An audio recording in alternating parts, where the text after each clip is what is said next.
The crunch hit my ears before I saw her. A hard metallic crack, then the low growl of tires biting through wet soil. I dropped the feed bucket and sprinted toward the noise. There she was again.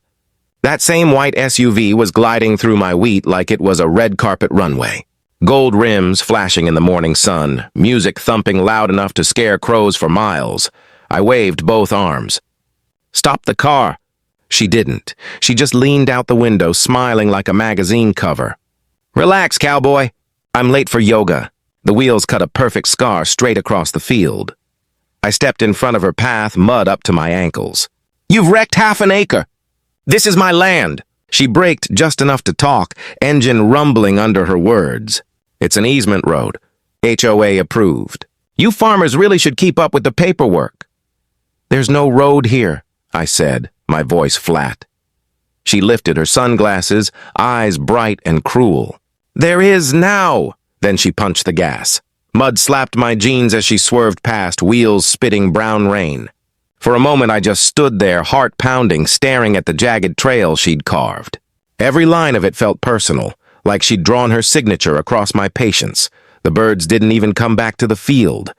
The silence afterward was thicker than the dust. I turned toward the barn, wiped the mud off my hands, and whispered to nobody. "All right. You want to play games? I'll show you boundaries you can't cross." That wasn't anger anymore. That was planning, and she had no idea her next drive would be her last. My name's Ethan Cole 41, former logistics manager turned farmer. I traded spreadsheets for soil, built this place from the ground up with what little savings I had, and a stubborn idea that peace was still possible somewhere. Out here, I don't have neighbors stacked on every side. Just wind, fence lines, and the slow kind of silence that heals you if you let it. Or at least, that's what I thought I was buying.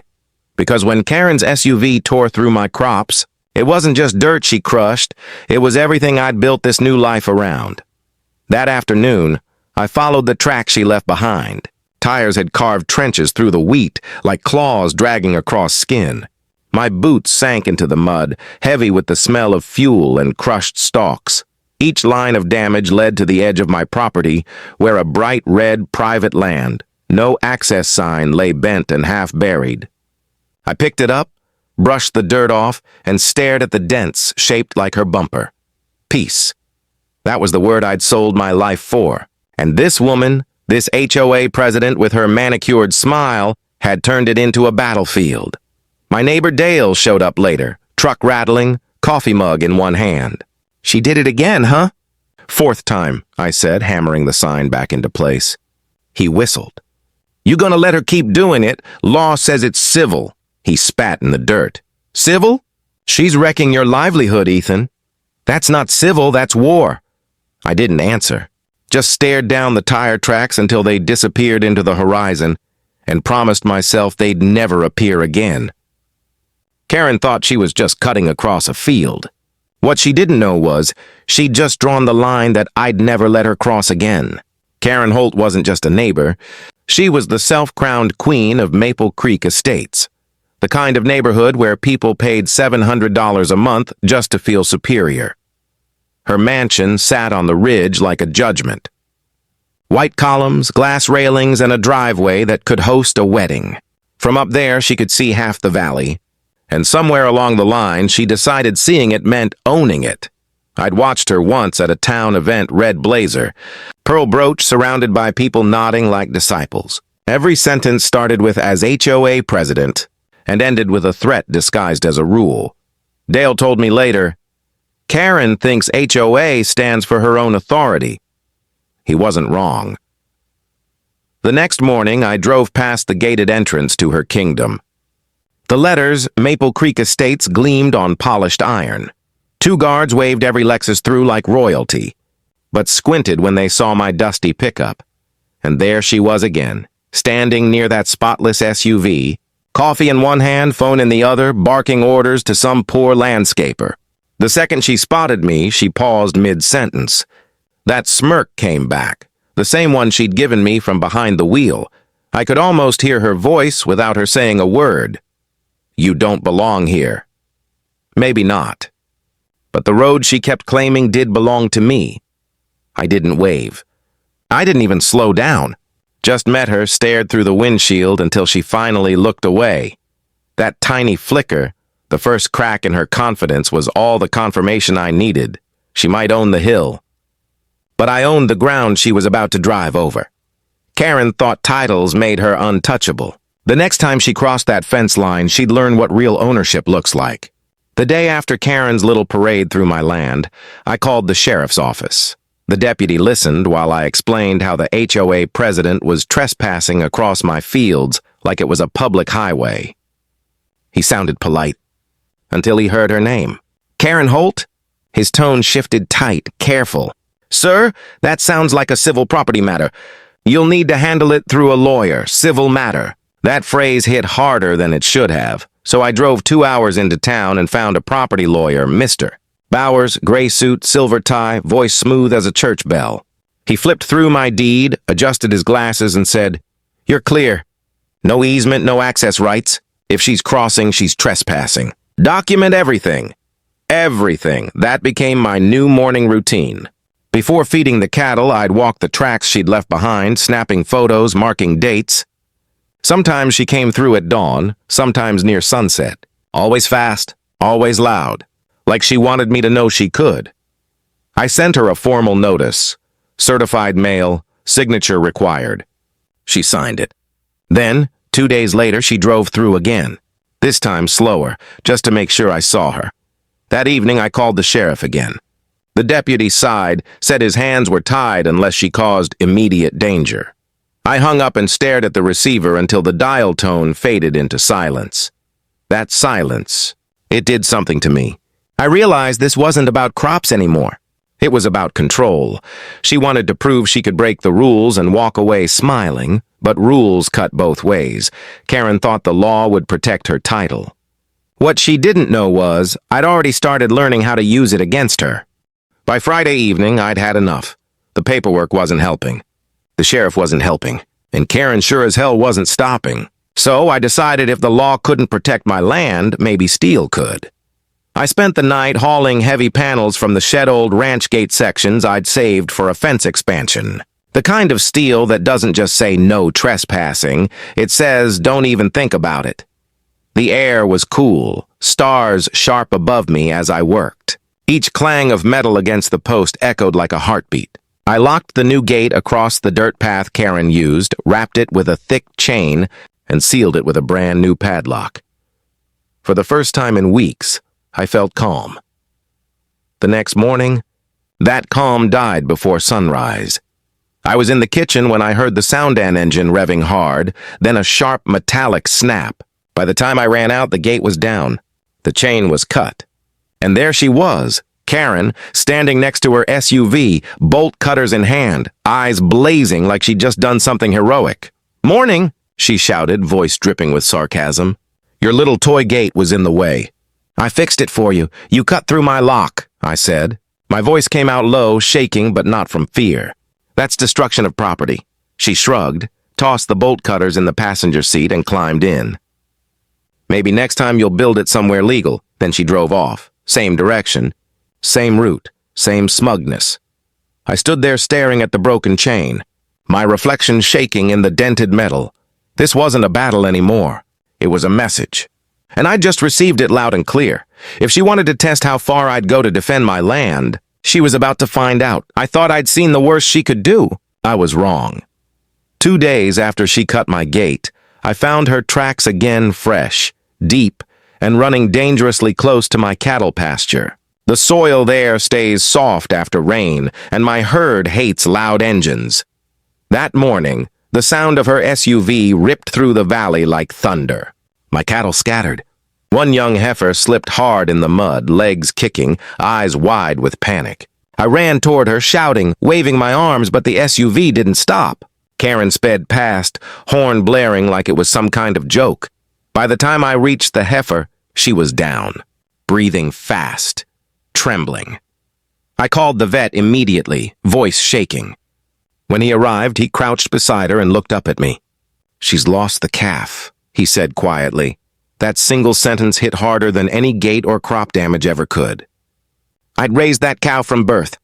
She was gentle, calm, always the first to nudge my hand for feed. Watching her suffer because someone couldn't respect a boundary, that was the moment something in me changed. That night, I didn't eat. Didn't sleep? Just sat at the kitchen table, watching security footage of Karen's car blazing through my land. Over and over, each pass like a slap. I'd done everything right, called the sheriff, sent letters, followed the law, and it meant nothing. So I decided if the system couldn't stop her, I'd build something that could. Not out of anger, not revenge, out of necessity, because peace isn't given, it's protected. Karen thought I was finished fighting. She didn't realize I was just getting started. After that night, I didn't just want justice. I wanted understanding. How someone like Karen could believe she owned other people's land, and how the law let her get away with it. So I started digging. Every evening after chores, I sat at my old laptop scrolling through county records, HOA bylaws, property rights cases, and even archived maps from the 1960s. I wasn't looking for loopholes. I was looking for the truth, and what I found made me laugh out loud in disbelief. There was no easement. No right-of-way, nothing but Karen's imagination and a 20-year-old HOA handbook that had zero authority beyond her gated walls. She'd built her entire attitude on paper that didn't even apply to me. Still, I knew proving her wrong wasn't enough. People like her don't lose in court. They twist the rules until everyone else gives up. That's when I found something better than paperwork, a county ordinance buried deep in the agricultural code. Any private landowner may employ protective deterrents for the preservation of crops and livestock, provided they are clearly marked. Protective deterrents. It didn't say what kind. It didn't say how strong. It just said marked. I leaned back in my chair staring at those words. It wasn't revenge I felt, it was relief. Finally, something concrete. A way to defend what was mine without breaking a single law. So I started planning. Measurements, distances, angles, materials. Every inch of her so-called shortcut was mapped in my head because if Karen wanted to play with power, she was about to learn how it feels to run straight into, the law said I could protect my land. I don't think Karen ever imagined what that would actually look like. I didn't tell a soul what I was planning. Not Dale, not the lawyer, not even the sheriff. If you want peace to last, sometimes you have to build it in silence. The next morning I drove into town, picked up a few items from the farm supply store. Nothing that would raise eyebrows. Heavy-duty warning signs.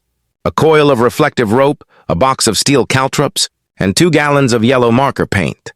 Back home, I laid everything out on my barn floor.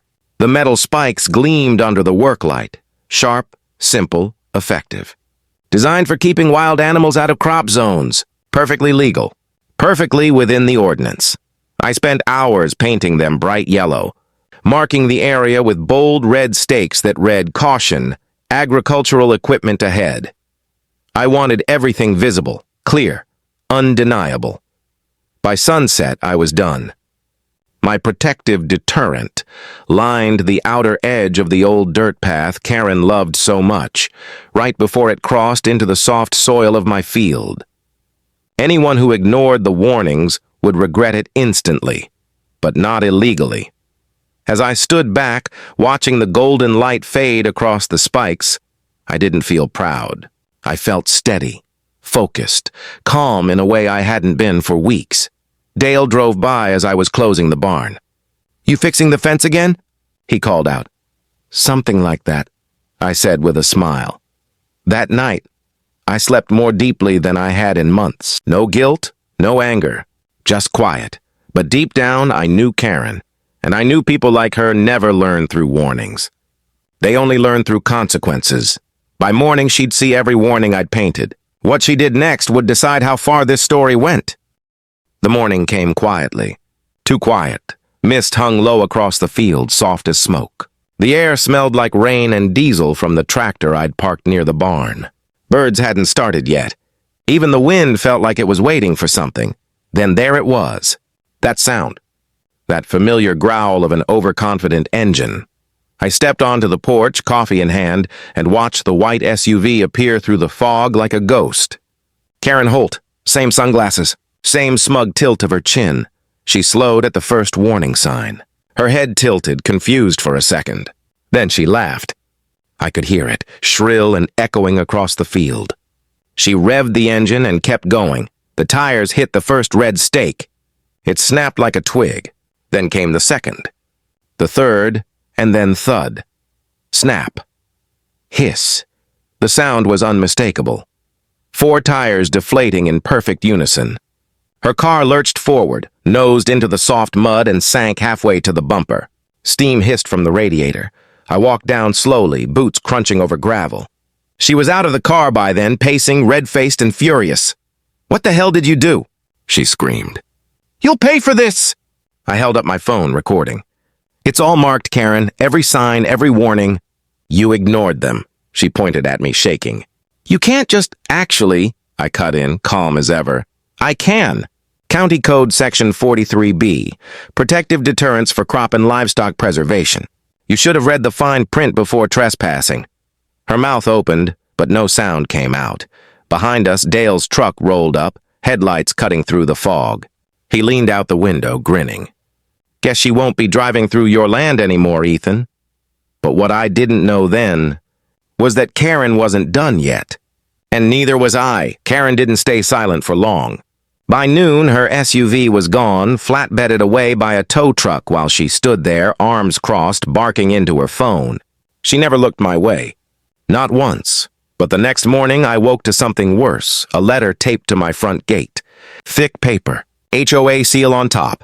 Formal complaint, hazardous materials endangering community safety. I almost laughed.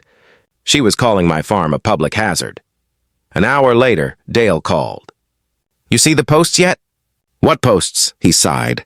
"Karen's been busy online.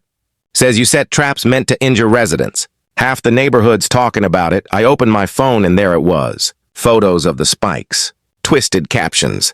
A wall of comments calling me unstable, dangerous, a menace to the community. That afternoon, a county inspector showed up. Young guy, clipboard in hand, eyes wide like he'd walked into a crime scene. "Mr. Cole, we've received several complaints," he said carefully. "Mind if I take a look?" "Go ahead," I said. "It's all marked, all legal." He walked the edge of the field, snapping photos, muttering to himself. Then he turned back, nodded once, and said, "You're fine. Within ordinance." When his truck left, I leaned against the fence and exhaled hard. Karen had tried to paint me as the villain, but she'd just handed me proof. Proof that the law was on my side and she was the one crossing it. For the first time, I didn't feel cornered anymore. I felt armed. But when someone like Karen starts losing control, they don't back down. They double down. And the storm she brought next would shake the whole town. It started with shouting. I was fixing the fence when I heard it, a woman's voice cutting through the wind. Sharp and furious. Karen.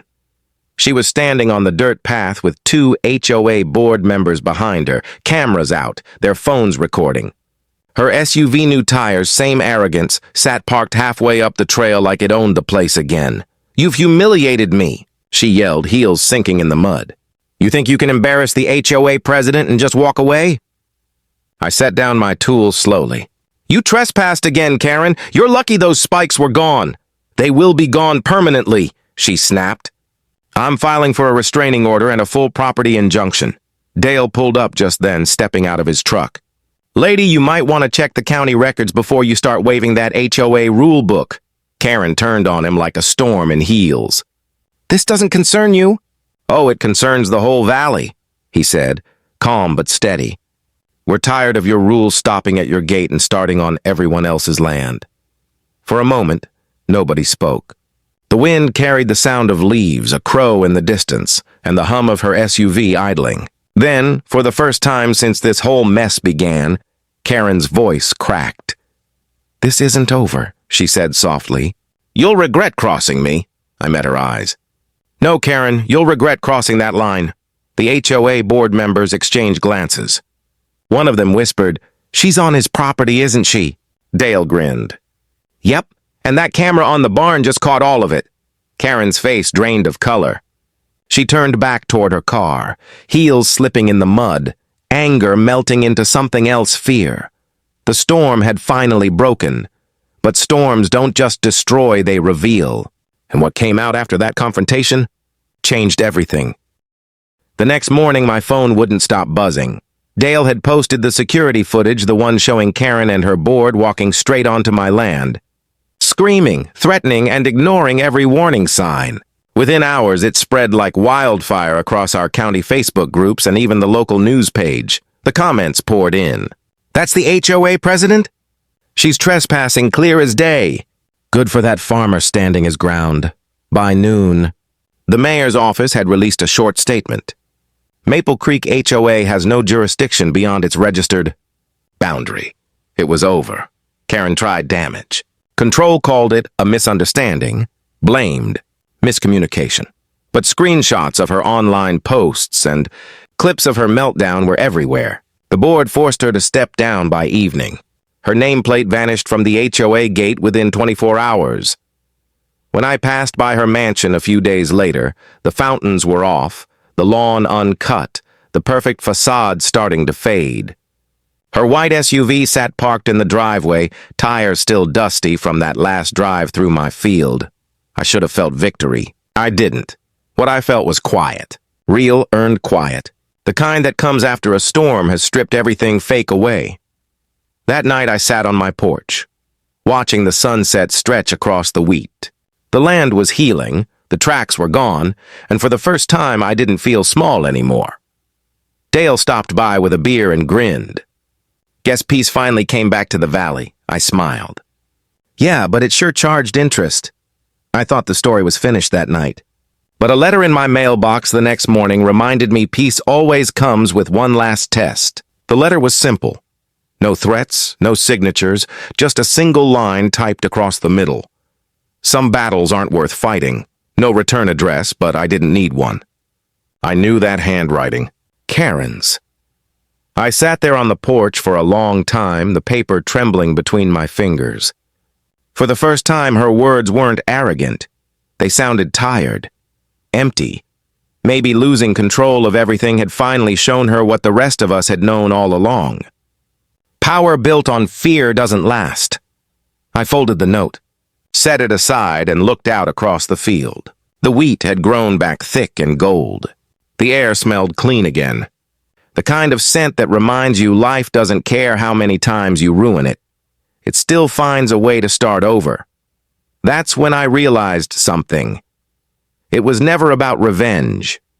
It was about boundaries, not just fences and land, but respect, peace, and the right to stand up when someone keeps pushing. Karen's gone now. Moved away, rumor says. The new folks at Maple Creek wave when they drive by. No fences crossed, no shortcuts. Just quiet roads and long, golden evenings. Every once in a while, I walk the edge of my property and run my hand along the fence post where this all began. It's not anger I feel anymore. It's gratitude. Because that fight taught me something the city never could. Peace isn't something you find. It's something you protect. And when people ask what happened to the woman who used to drive through my farm, I just smile and say, she took the long way home. So if someone keeps crossing your boundaries, remember, standing your ground doesn't make you stubborn. It makes you free. If you've ever had someone cross your boundaries and pretend it's your fault, this story's for you. Hit like, subscribe, and share if you believe respect still matters, no matter who you are.